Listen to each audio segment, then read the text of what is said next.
أعوذ بالله من الشيطان الرجيم. بسم الله الرحمن الرحيم. بارودتي بيدي وبجعبتي كفني، بارودتي بيدي وبجعبتي كفني، يا أمة انتظري فجري ولا تهني، يا أمة انتظري فجري ولا تهني. Поистине вся хвала принадлежит Всевышнему Аллаху. Его мы восхваляем, у Него мы просим о помощи и о прощении за наши грехи. И мы прибегаем к Всевышнему Аллаху за защитой от зла наших душ и зла наших деяний. Кого Всевышний Аллах ведет истинным путем, того никто не собьет. Кого же Он собьет, того никто не наставит. И я свидетельствую, что нет никого достойного поклонения, кроме Аллаха, единого, у которого нет сотоварища. Я также свидетельствую, что Мухаммад — Его раб и посланник. А затем, самая правдивая книга — это книга Всевышнего Аллаха, а самый лучший путь — это путь Мухаммада, да благословит его Аллах и приветствует. Самые худшие деяния — это новшество, всякое новшество — это нововведение, всякое нововведение — это заблуждение, а каждое заблуждение в огне. О Аллах, ниспошли благословения Мухаммаду и его семье, так же, как Ты ниспослал их Ибрагиму и его семье во всех мирах. Поистине, Ты достоин восхваления и величия. И благослови Мухаммада и его семью так же, как Ты благословил Ибрагима и его семью во всех мирах. Поистине, Ты достоин всякой хвалы и велик. Поистине, то, что возвещает людям об исламе, повторяется как минимум 5 раз в день. И поистине, это азан. И когда муаззин возвеличивает Всевышнего словами «Аллах велик, Аллах велик»,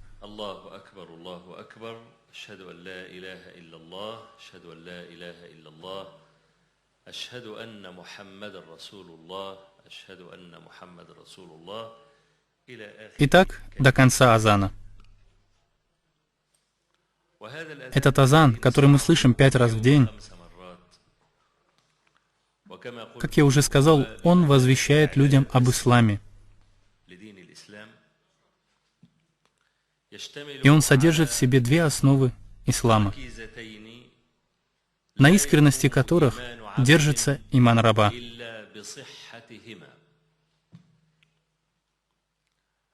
Первое — это «Я свидетельствую, что нет никого достойного поклонения, кроме Аллаха». Это первая основа. Основа единобожия. Вторая же основа — это «Я свидетельствую, что Мухаммад — посланник Аллаха». И это путь следования. Итак, это единобожие и следование. И как у Аллаха свят Он и велик, нет сотоварища в поклонении, также и у пророка, да благословит его Аллах и приветствует, нет сотоварища в следовании. И следование за кем-либо, помимо пророка, да благословит его Аллах и приветствует, стоит на 2-м месте после следования за пророком, да благословит его Аллах и приветствует. И поэтому я говорю, что у пророка нет сотоварища в следовании.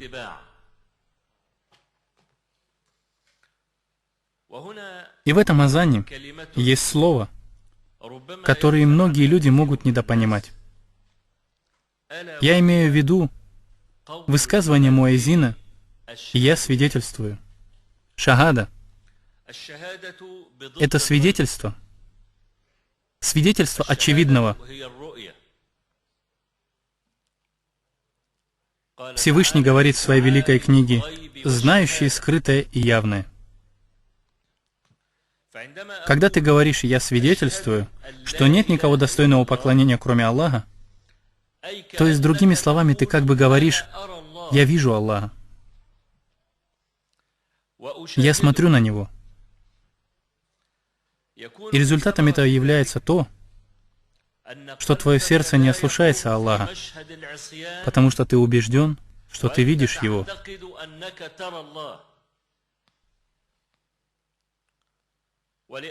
А так как увидеть Аллаха велик Он и славен в этой жизни невозможно, то если того пожелает Аллах, мы увидим его, велик он и славен в раю, так же ясно, как мы видим луну в ночь полнолуния. Как это приводится в хадисе с большим количеством передатчиков. Мы не увидим его в этой жизни. И нам известно предание о Мусе, когда он сказал: «О мой Господь, дай мне возможность увидеть Тебя». И сказал Господь: «Ты не увидишь меня, но посмотри на гору, и если она удержится на своем месте, то ты увидишь меня».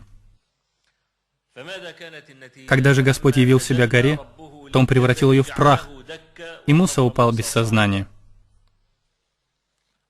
И сказал пророк, да благословит его Аллах и приветствует: «Знайте, что вы не увидите своего Господа, пока не умрете».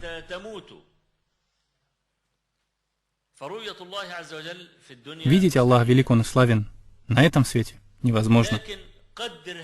Но обратите внимание, когда вы говорите: «Я свидетельствую, что нет никого достойного поклонения, кроме Аллаха», и если невозможно увидеть Его, тогда остается второе. Это то, что Он видит вас. И это самая высшая степень религии. Религия ислам держится на 3 ступенях. Первая ступень, и она самая обширная, это ислам. Затем иман, а затем ихсан. Это 3 кольца, которые входят друг в друга. Самое широкое кольцо — это ислам. Внутри него немного поменьше. Это иман. И внутри имана 3-е кольцо, а это ихсан. И если человек выходит из ихсана, куда же он попадает? Он попадает в иман. И когда он выходит из имана, он попадает в ислам. И когда же человек выходит из ислама, он попадает в огромное пространство, называемое неверием. Как приводится в хадисе Джибрииля, который привели оба шейха, хадис от Абу Хурайры, да будет доволен им Аллах, и как приводит его Муслим, от Умара ибн аль-Хаттаба, да будет доволен им Аллах, когда пришел Джибрииль и спросил пророка, да благословит его Аллах и приветствует: что такое ислам? 2 свидетельства, ежедневные молитвы, выплата закята, пост в месяц Рамадан и паломничество в Мекку, если есть на то возможность. Затем он спросил его: что такое иман? Он ответил: вера в Аллаха, в ангелов, в Писания, в посланников, в последний день и в предопределение плохого и хорошего, что все это исходит от Аллаха. Потом он, мир ему, спросил его: а что же такое ихсан? И он ответил: это поклоняться Аллаху так, как будто бы ты его видишь. А если даже ты его не видишь, то поистине Он тебя видит. И в этих кольцах, которые входят друг в друга, как я уже сказал, самым важным кольцом или их вершиной является ихсан. И ихсан, как нам объяснил пророк, да благословит его Аллах и приветствует, это когда мы поклоняемся Аллаху так, как будто бы мы его видим. Это и есть значение слова «я свидетельствую». Так как ты не видишь в действительности, но как будто бы ты его видишь. Как будто бы ты его видишь. Даже если ты его не видишь, то поистине он тебя видит. Представьте, что один человек хочет совершить прелюбодеяние и знает, что в комнате есть камера, которая все записывает, или же кто-то подсматривает. Разве он сможет сделать что-нибудь? Нет, не сможет. И это при том, что его видит обычный человек. А если же раб убежден в смысле слов «я свидетельствую», его сердце никогда не сможет ослушаться. Никогда. И поэтому является недействительным рассказ, который приводят некоторые толкователи Корана от Бану Исраиль в суре Юсуф, мир ему. О, если бы он увидел доказательства Божьи. В вымышленном рассказе Ас-Сальва, в этой главе, они сказали: доказательством его Господа является то, что когда он уже собирался совершить прелюбодеяние, он посмотрел под потолок и увидел своего отца Якуба, прикусившего свой палец, говорящего ему: «Не делай». Так в чем же достоинство Юсуфа? В чем же его достоинство? Если он увидел своего отца, который прикусил палец, и говорит ему «не делай», где же его отличие от обычных людей? В чем его достоинство воздержания от прелюбодеяния? Любой человек, даже грешник, если бы он знал, что за ним наблюдают или следят, или его фотографируют, он бы не смог сделать этого.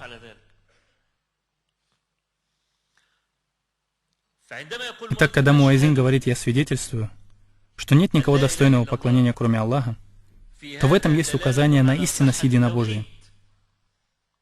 И известно, что не принимается никакое благое дело раба без истинности единобожия.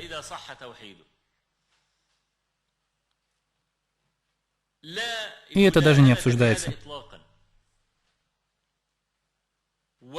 Это касается и людей, обладающих достоинством. Также в суре Скот Аллах славен велик упомянул 18 пророков и не упомянул тысячи имен остальных пророков. Смотрите же, что он говорит. وتلك حجتنا آتيناها إبراهيم على قومه ده رقم واحد نرفع درجات من نشاء إن ربك حكيم عليم وهبنا له إسحاق ويعقوب كلا هدينا ونوحا هدينا من قبل ومن ذريته داود وسليمان وأيوب ويوسف وموسى وهارون وكذلك نجزي المحسنين وزكريا ويحيى وعيسى وإلياس كل من الصالحين وإسماعيل واليسع ويونس ولوطا وكلا فضلنا على العالمين دول 18 نبيا ومن آبائهم. И из их отцов. Сколько же их? Знает только один Аллах. Из их потомков. И это также в знании Всевышнего. Из их братьев. Сколько же их? Известно одному лишь Аллаху, велик он и славен. Их огромное количество, не поддающееся счету.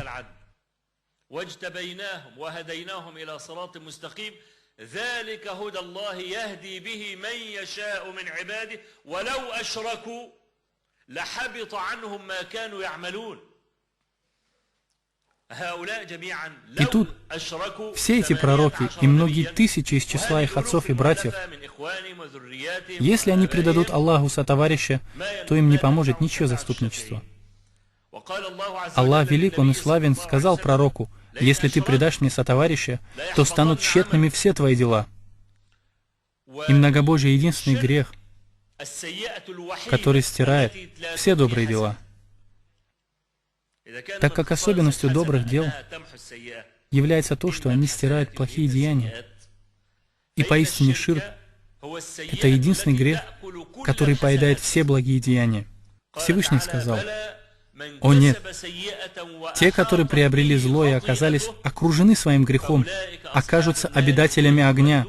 Они пребудут там навечно, и не существует греха, который стирал бы хорошие деяния, кроме многобожия». В Сахихе приводится, что посланник Аллаха, да благословит его Аллах и приветствует, сказал: «В судный день приведут человека, и Аллах велик, он и славен, скажет ему: „О раб мой, если бы у тебя была земля, полная золотом, смог бы ты откупиться этим от огня ада?“ Он ответит ему: «Нет, клянусь твоим величием». Всевышний скажет ему: «Я же хотел от тебя то, что легче этого. Я хотел, чтобы ты не предавал мне сотоварища, но ты отверг все, кроме многобожия».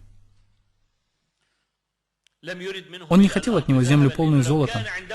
А если бы она у него и была в действительности, то он никогда бы не смог ее полностью истратить.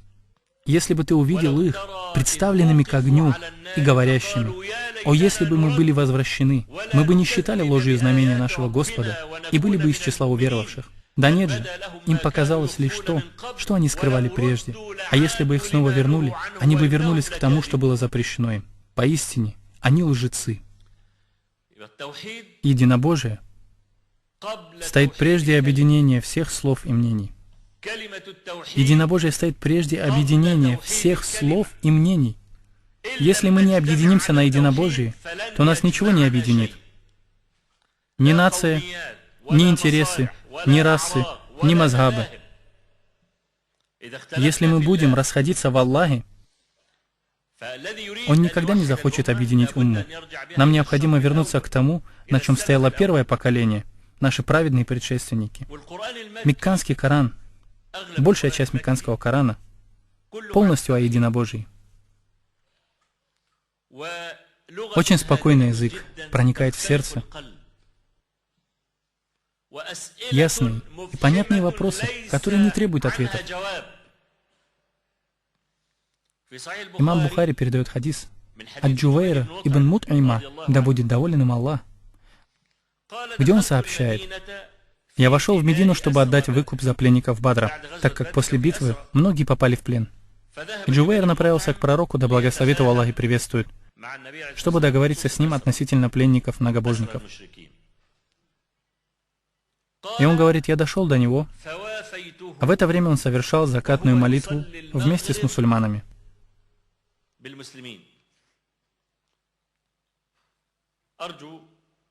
Я надеюсь, вы обратили внимание на то, что Джубейр был тогда еще неверным, и уже после он передал этот рассказ. Он говорит: я услышал пророка, да благословит его Аллах и приветствует, читающего аяты Корана во время молитвы. Они ли сотворены из ничего? Или же они являются творцами? Или же они создали небеса и землю? Но нет, они лишь лишены убежденности. Неужели у них находятся сокровищницы твоего Господа? Или же они сами являются владыками? И он сказал: у меня чуть душа не ушла в пятки. Это аят из суры Тур. Неужто они были сотворены из ничего? Или они сами являются создателями? Вопрос, на который нет ответа, кроме истинного. Ни то и ни другое. Неужто они создали небеса и землю? Они лишь лишены убежденности. Или у них находятся сокровищницы твоего Господа? Или же они сами являются владельцами? Вопрос, на который абсолютно нет ответа. Поэтому Джубейр ибн Мут'им, бывший на тот момент неверным, сказал: у меня чуть душа не ушла в пятки. Вопрос, на который ты никак не ответишь, кроме как истинным ответом. И как сказал Всевышний Аллах в суре Муравьи: скажи: хвала Аллаху, мир его рабам, которых он избрал. Аллах лучше или те, которым они поклоняются наряду с ним. Вот и сравнение между Господом миров, свят он велик, и их башками, которым они поклонялись наряду с Аллахом. Аллах лучше или те, которых ему предают в сотоварищи. Кто создал небеса и землю и не спасал вам воду с неба? Ею мы взрастили прекрасные сады. Вы не смогли бы взрастить деревья в них? Так есть ли Бог, кроме Аллаха? Ответь. Он неверный. Он многобожник. Ответь. Это довод Аллаха. Кто создал небеса и землю, и не низвел вам с неба воду, и взрастил ее прекрасные сады? Вы не смогли бы взрастить деревья на них? Это довод Аллаха.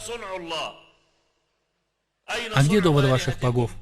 Есть ли Бог наряду с Аллахом? Они лишь люди, которые уклонились от истины. Кто сделал землю жилищем, проложил по ее расщелинам реки, воздвиг на ней незыблемые горы и установил преграду между морями? И есть ли Бог, кроме Аллаха? Нет, большинство из них не знает этого. Кто отвечает на мольбу нуждающегося, когда он взывает к нему, устраняет зло и делает вас наместниками на земле? Есть ли Бог, кроме Аллаха? Мало же вы понимаете назидание. Кто ведет вас прямым путем во мраках, в суше и море, и посылает ветры с доброй вестью о своей милости? Есть ли Бог, кроме Аллаха? Аллах превыше тех, кого ему приобщаются товарищи. Кто создает творение изначально, а затем воссоздает его и обеспечивает вам пропитание с неба и земли? Есть ли Бог, кроме Аллаха? Скажи, приведите ваши доказательства, если вы говорите правду. Это вопросы, на которые нет ответов, кроме истинных ответов. Наш Господь, свят Он и велик, привел доказательства в пользу того, что Он является истинным Богом, так что они признали господство Его, благословен Он и велик. Так как ни один из многобожников в тот день не утверждал, что его боги участвовали вместе с Господом миров в создании чего-либо. И если ты их спросишь, кто их сотворил, они ответят: Аллах. Скажи, кому же принадлежит земля и те, кто на ней, если вы только знаете? Они скажут Аллаху. Так что они признают, что Аллах велик, Он и славен, Создатель всего сущего. Своим разумом создал все, что сущее, единолично. И Он один наделяет уделом. Он один оживляет и умерщвляет. Неужели Он недостоин с позиции разума также быть и единственным в божественности? Так почему же, когда им сказали «поклоняйтесь одному Аллаху», они начали говорить друг другу: «Он хочет из богов сделать одного». Поистине, это дело удивительное. Что же тут странного? То, что Он единственный во всем, они признают. Неужели же Он недостоин быть единственным Богом? Благословен Он и велик. Чистота единобожия — это основа основ в исламе. Аллах велик, Он и славен, никогда не принимает от многобожника его расходование и честность. Ему не поможет ничье заступничество. Отец Ибрахима, мир ему, делал идолов. Он, Азар, был его отцом, не дядей, так как передается в некоторых тафсирах. Некоторые утверждают, что Азар — это его дядя по отцу. Это ошибочное мнение. В доказательство этому хадис, который приводит имам Бухари и другие от Абу Хурайры, где передается, что пророк, да благословит его Аллах и приветствует, сказал: «Ибрахим встретит своего отца Азара в судный день». И здесь слово «Азар» выступает как приложение к слову «отец». Ибрахим встретит своего отца Азара в судный день и скажет Ибрахиму, и он скажет Ибрахиму: «Сегодня я тебя не ослушаюсь. Ты призывал меня поклоняться одному Аллаху, а я проклинал тебя, но сегодня я с тобой согласен. Я согласен. Я верую сегодня, когда я увидел огонь». В судный день Аллах велик, Он и славен, полностью покажет свой гнев. Аллах велик, Он и славен, не показал еще свой гнев рабам. Если бы Он его показал, то Он не принял бы покаяние кающегося, тогда как Он покажет свой гнев в судный день. Как об этом говорится в длинном хадисе о заступничестве, когда рабы пойдут сначала к Адаму, мир ему, к Нуху, мир ему, Ибрахиму, мир ему, и все они скажут, говоря: «Поистине сегодня Аллах разгневался так, как до этого Он не гневался и никогда не будет гневаться после».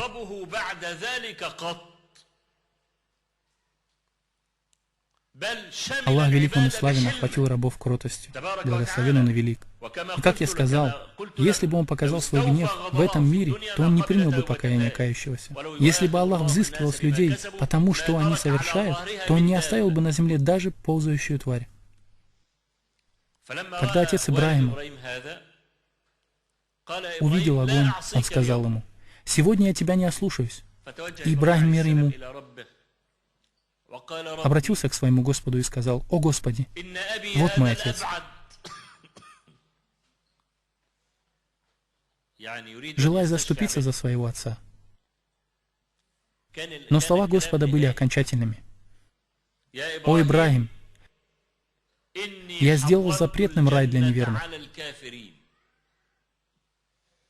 Ни отмен, ни облегчений, ничего».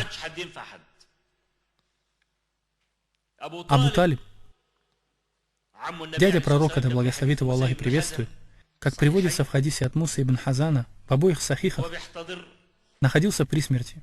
И пророк, да благословит его Аллах и приветствует, направился к нему, чтобы внушить ему эти слова: «Нет никого достойного поклонения, кроме Аллаха». И нашел рядом с ним Абу Джахля, Абдуллу ибн Умайю и ибн Мугиру. И пророк, да благословит его Аллах и приветствует, сказал: «О дядя, скажи, нет никого достойного поклонения, кроме Аллаха. Всего лишь одну фразу, и это будет твоим аргументом перед Аллахом». Но у него возникло сомнение из-за плохого влияния его друзей, плохого окружения. Как говорят арабы: «Каковы твои друзья, таков и ты». Твое окружение влияет на тебя. И как сказал пророк, да благословит его Аллах и приветствует, человек на религии своего друга. Пусть каждый посмотрит, с кем он дружит. На его религии имеется в виду на то, к чему он склонен, на его интересы. Итак, эти оба сказали ему: «О Абу Талиб, неужели ты хочешь отречься от религии Абдул-Мутталиба?» Посланник Аллаха, да благословит его Аллах и приветствует, пытался повлиять на него, но они подталкивали его к неверию. И он умер в религии Абдул-Мутталиба. И посланник Аллаха сказал: «Я непременно попрошу за тебя прощения». И был ниспослан аят: «Не подобает пророку и тем, которые уверовали, просить прощения за многобожников, даже если они родственники, после того, как стало им ясно, что быть им обитателями ада». И Аллах, велик Он и славен, ниспослал: «Поистине, ты не поведешь истинным путем даже тех, кого ты любишь, но Аллах поведет, кого пожелает». Если кто услышит муаззина, который возвещает: «Я свидетельствую», то пусть знает, что это выражение связано со словом «свидетельство». Как будто бы ты видишь. Что же есть значение слов «я свидетельствую»? И если даже ты не видишь, то поистине Он видит тебя. Неужели ты ослушаешься царя в его доме? Или на его постели? Или под его постелью? Здесь имеется в виду земля. При том, что ангелы тебя видят. И Он тебя видит. Как раб может осмелиться? Раб, который делает это в то время, как он полностью обнажен, и все видно. Может быть, многие люди искали в книгах о единобожии и не находят там ничего с подобным смыслом. В большинстве своем случаев они находят там рамки и правила, которые сохраняют чистый смысл единобожия.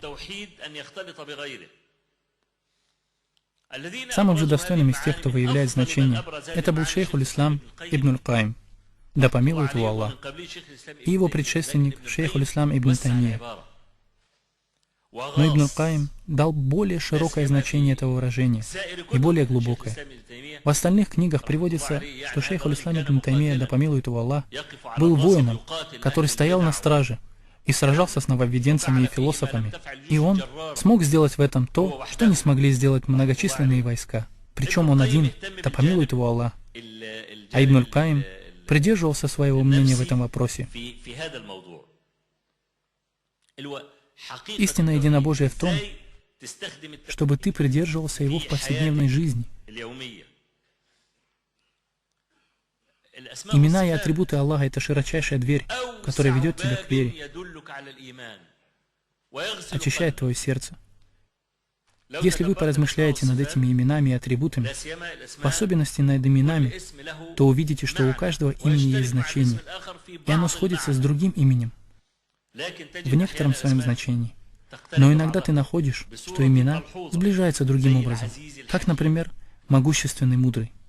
Могущественный следует мудрому, в большинстве случаев, или смысл имени знающий.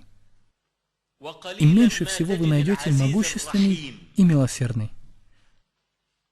Чаще всего сочетание могущественный и милосердный появляется в суре поэта. После всех рассказов о пророке Мусе, Аллах, велик Он и славен, говорит: «Поистине в этом было знамение, но большинство из них не уверовали. И истинно Твой Господь, могущественный, милосердный». Также повторяется в некоторых других сурах, таких как сура Румы. И если вы посмотрите на сочетание имен и атрибутов, таких как, например, кроткий, Аль-Халим, там, где вы находите атрибут кротости, то знайте, что речь там идет о том, что раб достоин наказания. Там, где вы находите это сочетание, вот смотрите, например, 7 небес и земля, и те, кто обитает там, славят Его. Нет ничего, чтобы не славило Его хвалой, но вы не понимаете их прославления. Воистину, Он кроткий, прощающий.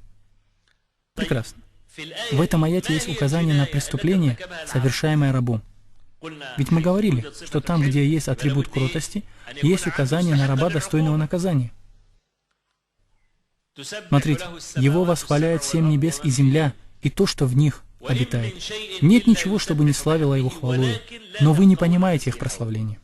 Этот потолок славит Его, этот стол, и та камера тоже, и эта стена тоже.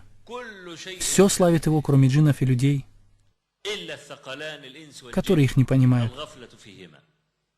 И они не внимают их прославлению, то есть не знают, как эти предметы прославляют Всевышнего Аллаха.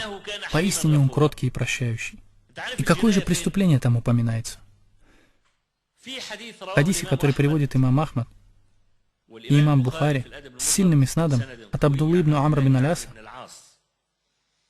да будет доволен им Аллах, что пророк, да благословит его Аллах и приветствует, сказал, когда Нух был при смерти, то есть уже в конце жизни Нуха, мир ему, он позвал своего сына. В другой версии говорится, что он позвал 2 своих сыновей и сказал им: «Я хочу дать вам завещание». Он хотел им завещать. Он приготовил для них завещание. И вы сможете с легкостью понять то особое внимание, которое этот человек хотел уделить последнему слову, прежде чем его постигнет смерть. Коротко говоря, вы сможете узнать жизнь человека по его последним словам. Смотрите на последние слова Якуба, мир ему. Или вы были свидетелями, когда к Якубу явилась смерть, и он спросил своих сыновей: «Кому вы будете поклоняться после меня?» Это его последние слова. И он был спокоен, что его дети умрут поклоняющимися Аллаху. Свят Он и велик. Это было его главной заботой. Пророк, да благословит его Аллах и приветствует, в своих последних словах сказал: «Аллах проклял иудеев и христиан за то, что они сделали могилы своих пророков местом поклонения.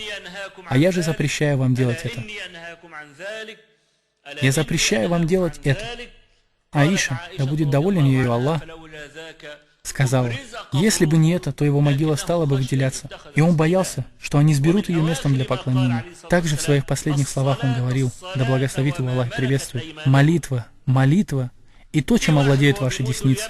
Некоторые, когда умирают, вспоминают свой завод, свой магазин, землю, музыку, музыкальные инструменты. Какая нужда в этом? Это то, чем он был озабочен. Да благословит его Аллах и приветствует. Посмотрите, какие слова говорит человек в конце своей жизни, и вы узнаете, как он прожил ее. Но, мир ему, в конце своей жизни позвал своих детей и сказал им: «Я хочу оставить вам завещание. Я велю вам 2 вещи и запрещаю вам 2 вещи. Я велю вам соблюдать единобожие». И это первое завещание. Второе веление — это славить и восхвалять Аллаха. И это молитва всего, что есть на земле. Посредством нее наделяется творение. Имеется в виду, что ты получаешь удел до тех пор, пока ты славишь Аллаха. А если ты не славишь Аллаха, то ты не получишь удела. Однако ты не славишь Аллаха. Однако многие люди не славят Аллаха, но получают удел. Поэтому Аллах сказал: «Его восхваляют 7 небес и земля, и то, что в них обитает. Нет ничего, чтобы не славило Его хвалой». Все получает свой удел, потому что оно славит. А человек небрежен и не славит. Следовательно, он не должен получать удел в основе. Но Аллах, и несмотря на человеческие грехи, наделяет его уделом. Итак, почему здесь идет имя кроткий? По причине оставления человеком восхваления Аллаха, но все-таки получения им удела. Глава об именах и атрибутах. Если ты вдумаешься, это широчайшая дверь, которая очищает твое сердце. И, к большому сожалению, нет книг, в которых обобщено и подробно говорится об этом.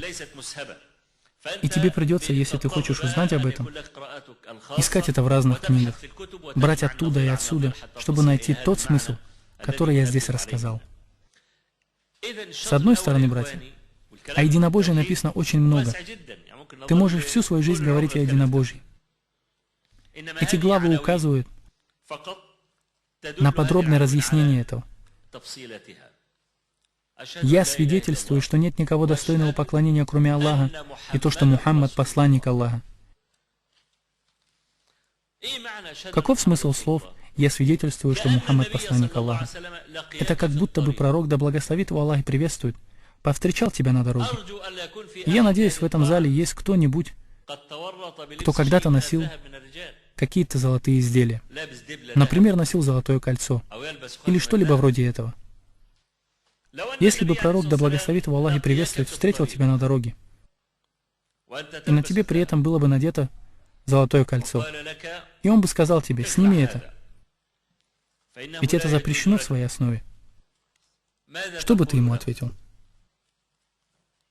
Скажи прямо. И я знаю, что ответит каждый из присутствующих здесь в зале. Каждый, до кого дошли мои слова, он скажет: я это сниму. Потому что он не сможет сказать пророку, да благословит его Аллах и приветствует, нет. Потому что здесь разрывается связь с иманом. Но нет.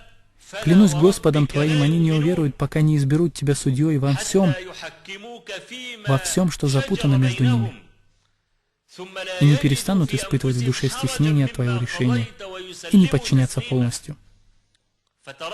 Всевышний Аллах возвеличивает раба по степени его имана. Есть причина ниспослания этого аята. У Зубейра ибн Аввама, да будет доволен им Аллах, была земля. И был у него сосед из числа ансаров. И их земли располагались рядом друг с другом. Земля Зубейра была выше, а земля ансара была ниже. Вот примерно настолько. И в те времена не было насосов, качающих воду. Ансар, земля которого была немного ниже, хотел полить ее первым.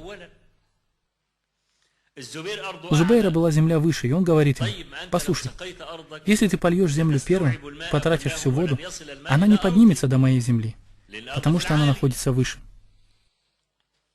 И у них получился небольшой спор.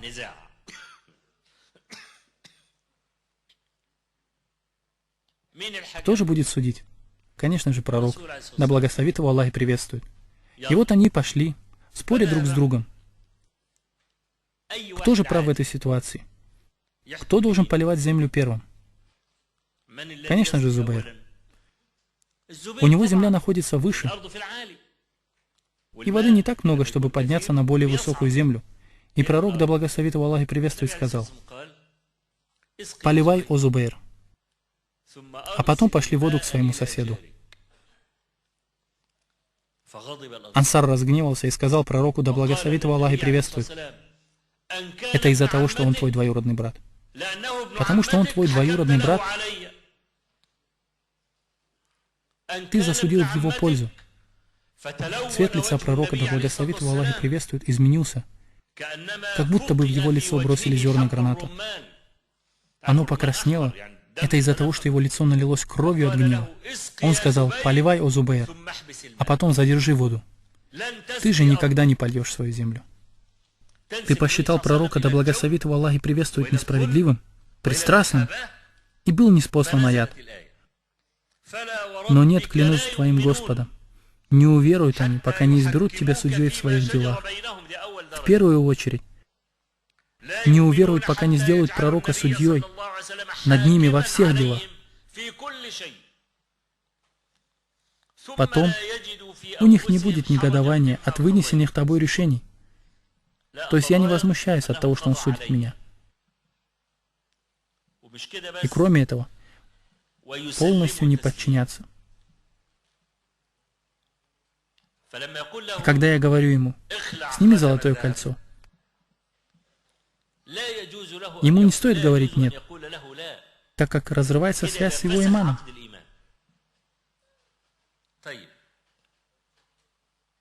Хорошо, в чем же разница?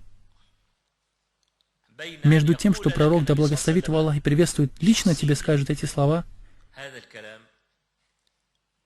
или тем, что он пошлет к тебе посланника, чтобы ты снял кольцо. В чем разница? Ее нет. Если ты ставишь условием, слышать что-то от пророка, да благословит его Аллах и приветствует лично, тогда получается, что после смерти пророка, да благословит его Аллах и приветствует, религия исчезнет. Когда пророк, да благословит его Аллах и приветствует, отправлял Муаза ибн Джабаля и Абу Мусу аль-Ашари в Йемен, он сказал ему: «Поистине ты идешь к людям Писания. И пусть первое, к чему ты их призовешь, будет свидетельство, что нет никого достойного поклонения, кроме Аллаха, и Мухаммад его посланник. Если они тебе подчинятся в этом, то дай им понять, что Аллах обязывает их совершать 5 обязательных молитв ежедневно. Если они согласятся с этим, то скажи, что Аллах обязывает богатых людей выделять часть их имущества в пользу бедных из их числа. Если бы йеменцы сказали Муазу ибн Джабалю и Абу Мусу аль-Ашари: нет, мы никогда не уверуем в это, каковым было бы его решение относительно них?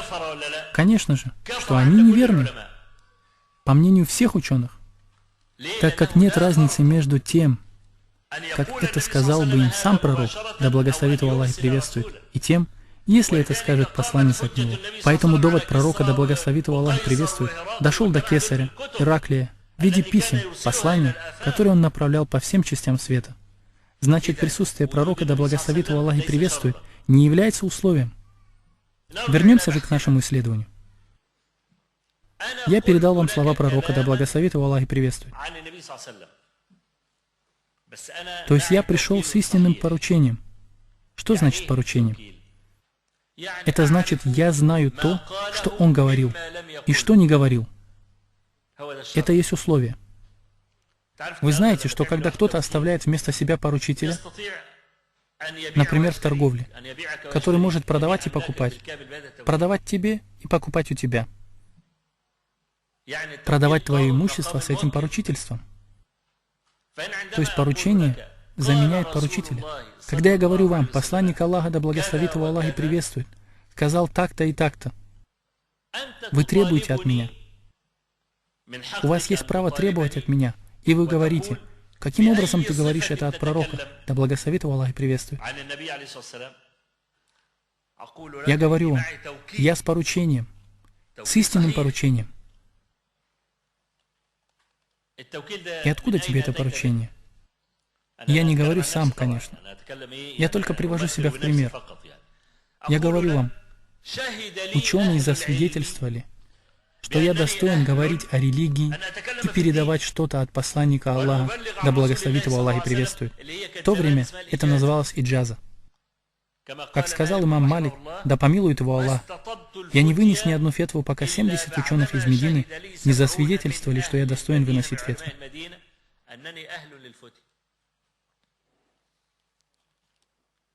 Это и есть поручительство. Я говорю вам, что за меня засвидетельствовали ученые, такой-то, такой-то, такой-то, что я достоин выносить решение в религии. Это истинное поручительство.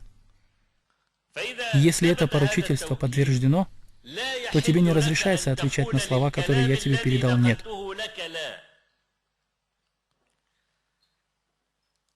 Это большое преступление по отношению к твоей вере. Я говорю вам откровенно. Человек не сможет истинно следовать пророку, да благословит его Аллах приветствует, прежде чем он полюбит его.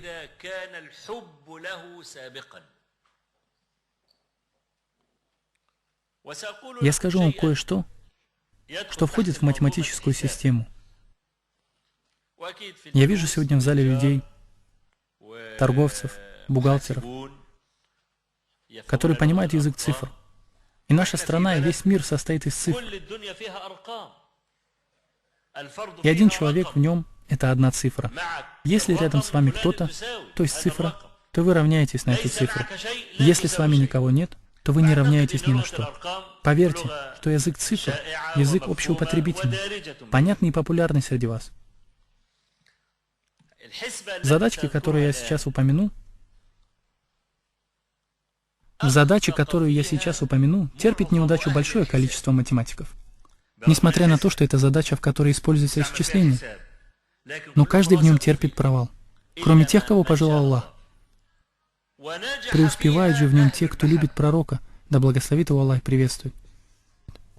Пророк, да благословит его Аллах и приветствует, сказал в хадисе, который приводят оба шейха, и в версии Муслима, он, да благословит его Аллах и приветствует, сказал: «Я прошу братьев обратить внимание на этот хадис».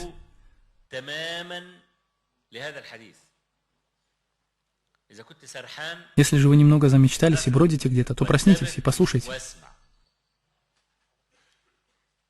Так как он сказал: «Больше всех из моей уммы любит меня тот человек, который хочет увидеть меня, не желая ни семьи, ни имущества». Допустим, сделка. Самый богатый человек в мире на сегодняшний день. Его капитал составляет около 60 миллиардов долларов.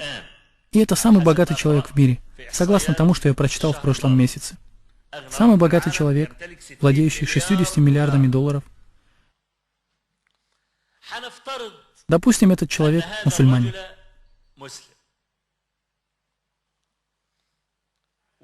И у него сыновья, которые наполнили бы этот зал.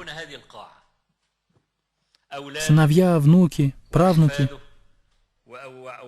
И у него 2 или 3 тысячи потомков.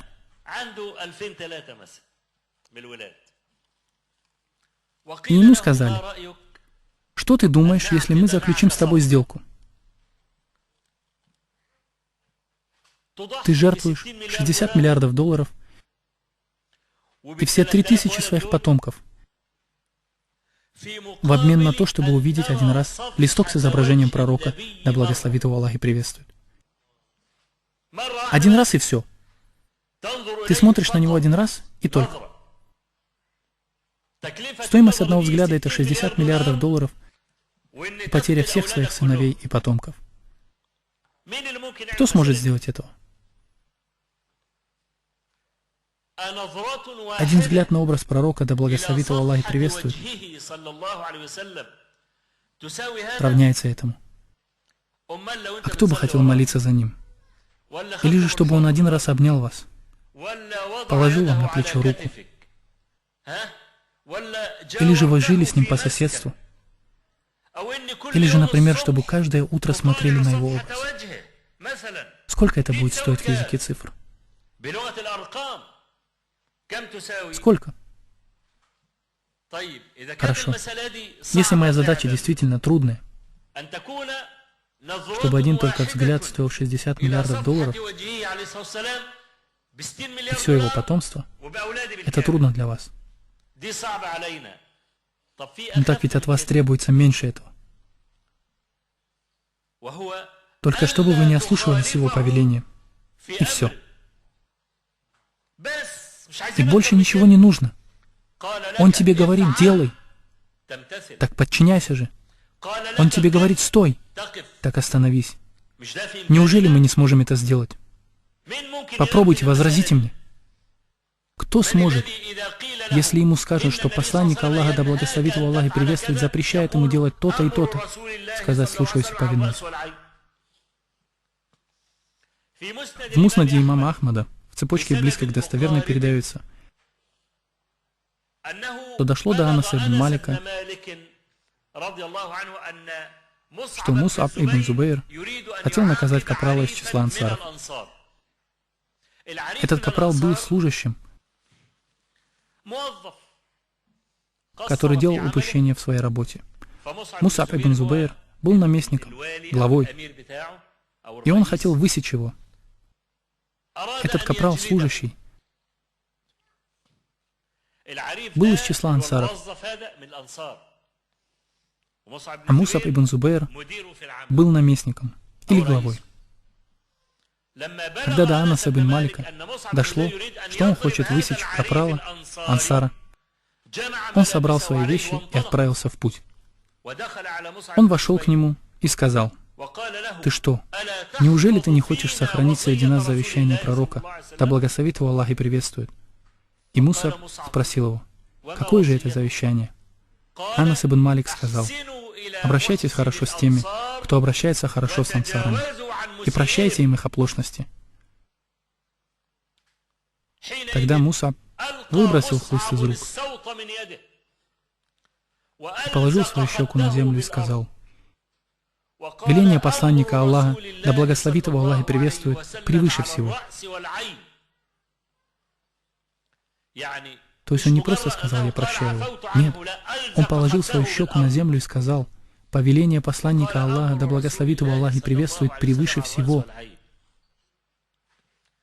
Абдулла ибн Умар ибн аль-Хаттаб, да будет доволен ими обоими Аллах, однажды был болен, а его дети сидели вокруг него. Хамза, Биляль, Абдулла, Убайдулла. И он рассказал хадис пророка, да благословит его Аллах и приветствует, где он говорит: «Не запрещайте рабыням Аллаха мечети Аллаха». Имеется в виду, если одна из ваших рабынь просит разрешения пойти в мечеть, то не запрещайте ей. И один из сыновей Абдуллы сказал: «Клянусь Аллахом, мы будем запрещать им». Они используют его как даг'ау. И что же это за слово? Единственное число от адгау означает густые леса. Что же он хочет сказать? Они его используют как густой лес. Это означает, что они используют выход в мечеть как хитрость, наподобие того, кто прячется за деревом в лесу. Имеется в виду, что они хотят идти, например, на прогулку к подружкам, скрытно от вас, пока вы совершаете обеденную молитву. Пока вы совершите молитву и выйдете. Сын Абдуллы ибн Умара говорит: «Нет, я уверен. Я смотрел, и я видел, что они только прикрываются тем, что идут в мечеть. Я хорошо следил. Они меня обманывают». Но что он сказал? Он сказал: «Клянусь Аллахом, мы будем запрещать им». А что сказал пророк, да благословит его Аллах и приветствует? Он сказал: «Не запрещайте им». Как же кто-то, если пророк, да благословит его Аллах и приветствует, говорит: «Не запрещайте им», может сказать: «Мы будем запрещать»? Как же так? Каким бы ни было его намерение. И первое, что сделал Абдулла ибн Умар, услышав слова своего сына, он не посмотрел на то, что намеревался сказать сын, и что он имел в виду. Он бросил в него камень и выгнал его из собрания, и поругал его так, как не ругал никого до этого. И сказал: «Я говорю, посланник Аллаха, да благословит его Аллах и приветствует, сказал: не запрещайте рабыням Аллаха, а ты говоришь: мы будем запрещать». И передается, что он не разрешил ему войти к себе, пока не умер. Представляете? Он не разрешил своему сыну войти к себе еще раз, пока не умер. Почему? Потому что он возразил пророку, да благословит его Аллах и приветствует. Сказал: нет. Он противился словам пророка, да благословит его Аллах и приветствует. В этой ситуации не сдержался бы ни один из наших праведных предшественников. И это одна из причин унижения, позора, которая необходима нам в этот период и предшествующие века. И это, говоря серьезно, ослушание слов пророка, да благословит его Аллах и приветствует. Наши первые имамы, которые разбились в вынесении фетв, такие как имам Абу Ханифа, Малик, Аш-Шафи, Ахмад, дальше имам Ас-Саури, Ауза,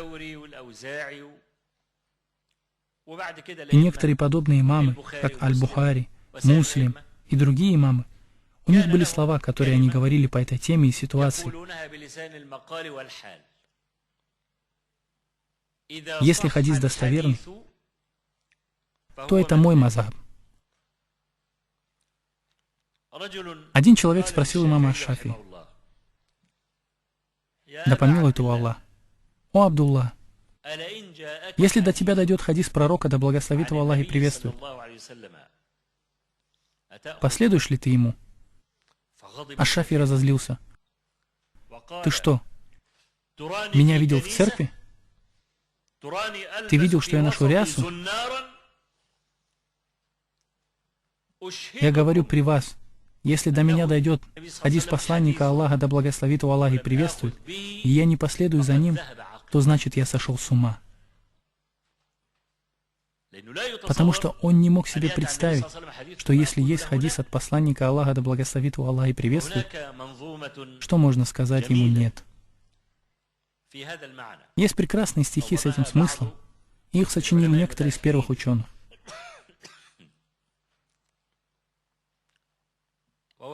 Они говорят о словах ученых ислама. Если хадис достоверный, то это мой мазхаб.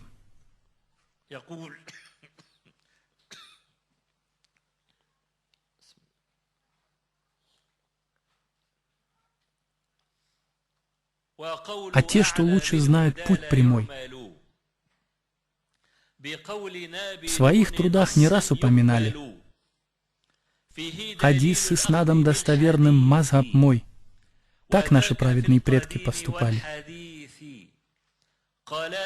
Сказал имам Абу Ханифа нам: пусть тот, кто мусульманином себя считает, не придает значения моим словам, пока он довод достоверный не узнает. Имам Медины, Малик, дал всем нам совет: слова мои не принимайте вы до срока, пока не станет ясно, словно белый свет, что соответствуют они словам пророка. Имам Аш-Шафи сказал категорично: разбейте мнение мое о стену, если найдете в нем противоречие посланника Аллаха мнению. И Ахмад также нас просил об этом. Вы не пишите то, что я сказал, пока конкретно вы не убедитесь, то, что посланник Божий так считал. И ты внимай словам этих имамов, ведь в них есть мудрость, польза и не только. Не будь слепым приверженцем мазхабов, а справедливо следуй только за пророком. И это стихотворение написано размером раджаз, которое сочинили некоторые первые ученые для подтверждения того, что 4 имама и группа их сподвижников велят следовать хадисам пророка, да благословит его Аллах и приветствует, и запрещают вам противоречить ему ни словом, ни мнением, ни сравнением, ни чем-то иным. Итак, когда я слышу слова муаззина, говорящего: я свидетельствую, что Мухаммад — посланник Аллаха, считайте, что в это время до вас дошел какой-нибудь хадис от пророка, да благословит его Аллах и приветствует, и что он лично довел до вас эти слова, сможете ли вы ему сказать «нет»? В Сахихе есть хадис о том, что один человек сидел рядом с пророком, да благословит его Аллах и приветствует, и у него на пальце было золотое кольцо. И пророк, да благословит его Аллах и приветствует, с силой выдернул у него это кольцо и бросил его на землю, а затем сказал: захочет ли кто-нибудь из вас взять уголек из огня и держать его в руке? Когда это собрание закончилось, этот человек встал и собрался уходить, оставив свое кольцо. Один из сидящих сказал ему: возьми свое кольцо. Он ответил: не подобает мне брать кольцо, когда его выкинул сам посланник Аллаха, да благословит его Аллах и приветствует. То есть так как он выдернул его таким образом и выбросил кольцо из моей руки, я не имею права подобрать его. А вы бы смогли сделать так? А? Вы ведь могли, в принципе, его отдать и своей жене. Но он с уважением отнесся к тому, что сделал пророк, да благословит его Аллах и приветствует. Не подобает не подбирать его, тогда как его выкинул посланник Аллаха, да благословит его Аллах и приветствует. Об этом можно говорить много. Я сначала хотел назвать эту лекцию «Значение азана», который мы слышим 5 раз в день, или который, по крайней мере, возвещает, прежде чем мы помолимся у себя дома или в магазине. Надеюсь, мы поняли смысл слов «Я свидетельствую, что нет никого достойного поклонения, кроме Аллаха, и я свидетельствую, что Мухаммад – посланник Аллаха». Я прошу у Аллаха, благословен Он и велик, чтобы принесло нам пользу то, чему Он нас обучил, и чтобы Он дал нам знаний того, чего мы еще не знаем, и чтобы Он сделал то, что я вам рассказал, одной из причин благого возвращения к Нему и готовностью к счастливому концу. Достаточно нам Его как поручителя. Мир, благословение и милость Аллаха нашему пророку Мухаммаду, и хвала Аллаху Господу миров.